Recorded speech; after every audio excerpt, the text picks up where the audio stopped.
Did you know that there's probably a piece of this country in your smartphone? The Democratic Republic of the Congo, or DRC, could be one of the richest countries in the world. That's because of what lies below the ground here: vast resources such as gold, cobalt, and coltan. But the DRC is not rich. In fact, many Congolese people are among the world's poorest. Congo is basically a resource-endowed country, but it is also a resource-cursed country. And it's home to possibly the deadliest conflict since World War II. While people are distracted by the war, others are profiting from the natural resources. We're going to look at how the DRC became a looting ground for the power-hungry and the corporate, and how even its neighbors have a hand in the exploitation.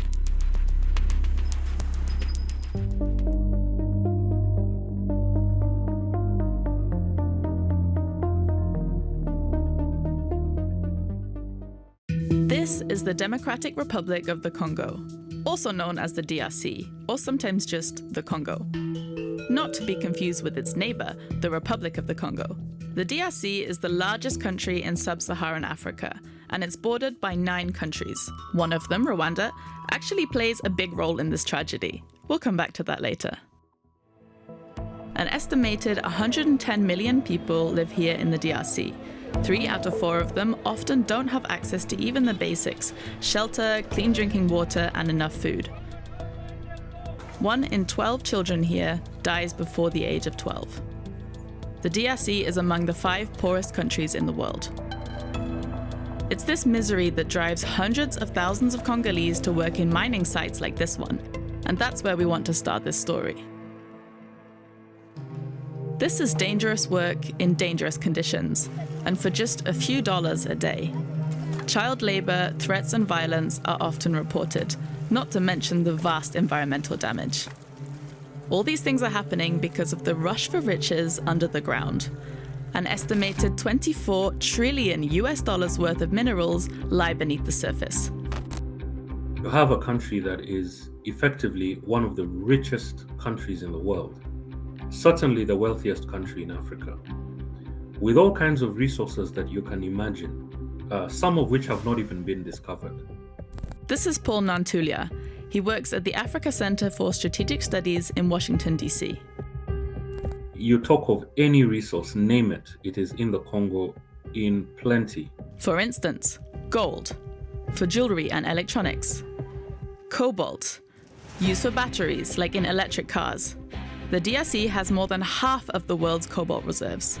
Copper, vital for solar panels. And coltan, it's literally everywhere in electronic devices, for example, in your smartphone. An estimated 60 to 80% of global coltan reserves are in the DRC. So you can imagine everybody wants a piece of this pie. Be they militia groups controlling informal mines, or huge multinational companies that have set up massive industrial complexes. This map shows some of the DRC's major industrial cobalt, copper, and gold mines. So who owns these mines? Well, the DRC has a minority share in many of them, but almost all are majority foreign-owned, some by a Swiss company, Glencore, then there are firms from Canada and the United Arab Emirates, but the most important player here is China. The red dots are majority Chinese-owned mines. Since the 1990s, China has been forging ties with the DRC, gaining more and more control over the DRC's valuable natural resources. By the way, this huge mine was owned by a US company until the 2010s, but was sold off to a Chinese firm. A step the US government now regrets because it could really use those resources to build electric cars. Chinese companies control 70% of the copper mining and 50% of the cobalt mining in the DRC.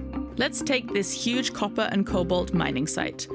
It's been majority Chinese-owned since the DRC and China struck a deal in 2008, the Sycamines Agreement. The deal was about investment. In return for access to the mine, China pledged to build roads, schools, and hospitals. Sounds like a win-win situation, right? But not much of the promised investment has materialized. Congolese people still have to make do with roads like this. So where did all the money actually go? mostly lost in corruption, a key reason for poverty in the country. The DRC is ranked 162 out of 180 on Transparency International's Corruption Perceptions Index. This basically means corruption is everywhere in the country, including in deals with multinational companies, whether European or Chinese. But it's not just outsiders to blame. The Congolese people have had governments thrusted upon them that are really of the worst type that one can ever imagine. So it's basically the DRC's leaders who have profited from the resources, and we're about to meet them. When it comes to the DRC's long history of exploitation, we kind of have to start with this man. King Leopold II of Belgium. In 1885, he seized this territory as his personal property and named it Congo Free State. It was anything but. An estimated 10 million Congolese were killed or died from hunger or disease during Leopold's cruel rule. Many were enslaved and forced to work collecting rubber, used for making car and bicycle tires. And the exploitation continued after 1908, when Belgium turned the Congo Free State into a colony. But in 1960, there was hope for a new start. This was the year the DRC gained independence, and its first Prime Minister, Patrice Lumumba. Even today, many in the DRC see him as a national hero. Lumumba had a vision for a just nation. The country's natural resources should be used for the benefit of its citizens. But just months later, Lumumba was captured by his opponents and murdered, with the tacit backing of Belgium and the US. They wanted him out of the way, fearing he was getting too close to the Soviet Union during the Cold War. So the Congo has never recovered from that tragedy.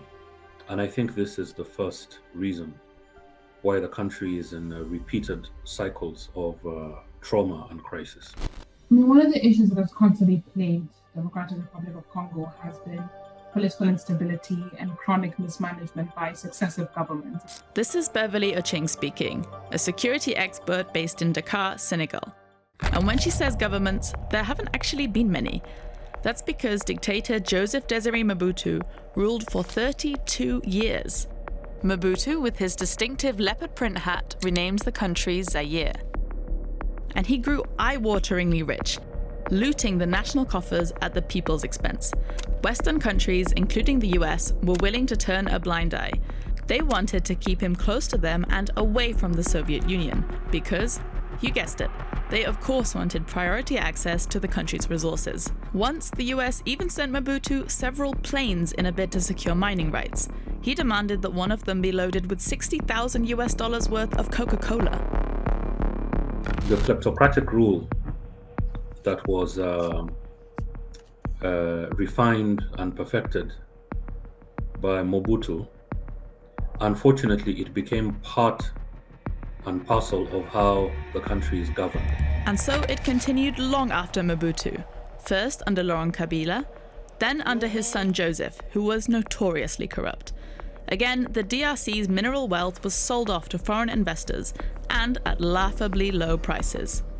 When current President Félix Tshisekedi took office in 2019, he pledged to crack down on corruption. But both his elections were marred by fraud allegations. And for many people, not enough has changed.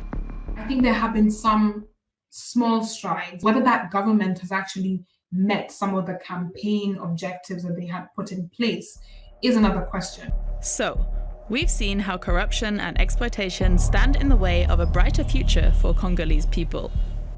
But there's another major hurdle. The biggest reason of the poverty in the Congo, especially in the eastern part of the Democratic Republic of Congo, is due to the war. This is Ruth Olonga, a DW correspondent in Goma.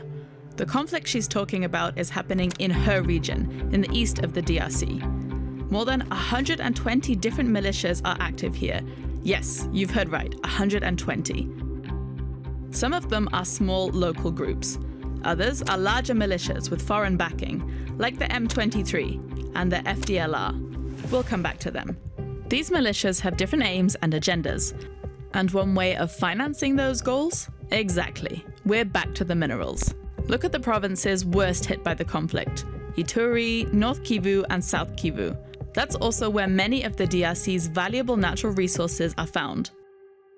So it's a conflict belt, but it's also a resource belt. The minerals themselves do end up feeding into the conflict because then armed groups can take territories, make them their own, and run an entire operation there, which then undermines the possibility of them being used for the betterment of the community.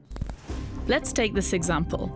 In 2024, M23 militants took over these mining sites near the town of Rubeya. This area is where most of the DRC's coltan comes from. Remember that one? It's one of the minerals needed in your smartphone. So, it's valuable and lucrative for any groups that can get their hands on it. But there's much more to this conflict. The minerals have probably added to it, but the fact that there's been ethnic animosities which go way back from the colonial period are not necessarily about the minerals themselves. Those just fuel the situation, but are not the underlying cause. To unpack that, we need to go back in time and head to one of the DRC's neighbors, Rwanda, where in 1994 a brutal genocide was unfolding. One ethnic group had turned against another, the Hutu majority against the ruling Tutsi minority. In the end, extremist Hutus killed around 800,000 Tutsis and moderate Hutus. During that time, many Rwandans fled across the border into the DRC. Among them, some of the Hutu perpetrators. The aftermath of the Rwandan genocide still influences the conflict in eastern DRC today, and the blame game that surrounds it. Two of the biggest militias are proof of that. The FDLR started with those Hutu extremists linked to the genocide. Then there's the M23. Its members are mainly ethnic Tutsis, so the victims of the genocide. The DRC accuses Rwanda of supporting the M23, and the other way around. Rwanda says the DRC is working with the FDLR. Both governments deny that. It's messy, but bear with us. There is another key group, the ADF. It's very difficult to find pictures of them, just of what they leave behind, a trail of destruction. The Islamist militia originated in Uganda and has ties to the so-called Islamic State. Decades of fighting by these groups and many others have left around 6 million people dead since 1996. Today, a further 7 million people in the DRC are internally displaced, the UN reports. Those people have lost everything. The Congolese army is supposed to contain the conflict, but they, like it seems everyone else, have faced allegations of human rights abuses and corruption, and maintaining an army is costly. The war also absorbs financial resources that could be used for maybe developing infrastructure, education, and healthcare, and so on. So, many people keep on suffering while others profit. Congo has had neighbors that have not been good neighbors, neighbors that have exploited Congo's governance gaps. There is no doubt that Rwanda benefits massively from the instability in the DRC. Most of the gold Rwanda exports is believed to be Congolese gold, smuggled across the border. And while the DRC is the world's biggest coltan producer, the biggest coltan exporter is Rwanda. But despite the smuggling, the European Union struck a controversial mineral deal with Rwanda. Local NGOs say this deal even fuels the conflicts. Rwanda is not the only place these resources get to. UN experts found gold and other minerals from the DRC were also being smuggled to Uganda, Burundi, Tanzania, and even the United Arab Emirates. From there, they make their way into international markets or into the international black market. And again, possibly into your smartphone. So, where are we at? International efforts to tackle these problems haven't worked. Ceasefire agreements have broken into pieces. The UN's biggest ever peacekeeping mission has largely failed. And the fact that many of the initiatives that are being driven to ensure a level of stability or a level of political goodwill keep on coming undone each and every time means that there are fairly bleak prospects for DR Congo. So, is there at least a little hope for the Congo? Congo needs a democratic, legitimate government that is respected and given legitimacy by the people. Espérer un avenir meilleur. To hope for a better future, a bright future, the government has to involve the local population in managing these resources. That seems like wishful thinking for now. One of the longest running conflicts on Earth looks set to continue, and others won't stop profiting from the country's riches.